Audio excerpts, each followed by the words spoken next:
અમદાવાદ શહેરમાં વધતી અપરાધિક ઘટનાઓ માટે આરોપીઓ વિરુદ્ધ કડક કાર્યવાહી કરવા અને અત્યાધુનિક ટેકનોલોજી સાથે પોલીસની કામગીરીને વધારવા માટે શહેરમાં ટાસ્ક ફોર્સની રચના કરવામાં આવી છે. Ahmedabad police commissioner GS Malik, શહેરના additional director general police Ajay ચૌધરીના સુપરવિઝનમાં 13 સભ્યોની ટાસ્ક ફોર્સ બનાવવામાં આવી છે. દૂરદર્શન સાથેની ખાસ વાતમાં અજય ચૌધરીએ જણાવ્યું હતું કે નિર્ભયા પ્રોજેક્ટ હેઠળ વધુ તકનીક સાથે પોલીસ હવે સુરક્ષા કરી શકશે અને AI થી પોલીસને વધુ મદદ મળશે.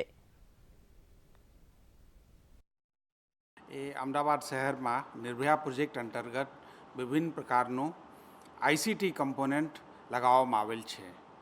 એમાં facial recognition, video analytics, forensic science અને એ સિવાય ઘણા બધા.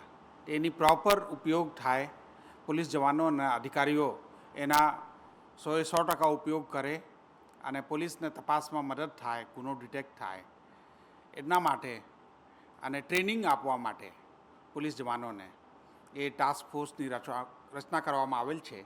એ DCP કંટ્રોલ રૂમના સુપરવિઝનમાં કામ કરશે અને દર 15 દિવસે એ મિટિંગ કરશે અને આ ટેકનોલોજીને કેવી રીતે બેસ્ટ એલાઇન કરી શકાય પોલીસના ઓબ્જેક્ટિવથી અને લો એન્ડ ઓર્ડર મેન્ટેન કરવા માટે, ક્રાઇમ ડિટેક્શન કરવા માટે એલર્ટ જનરેટ કરીને PI, ACP, DCPને મોકલશે ઓટોમેટિક.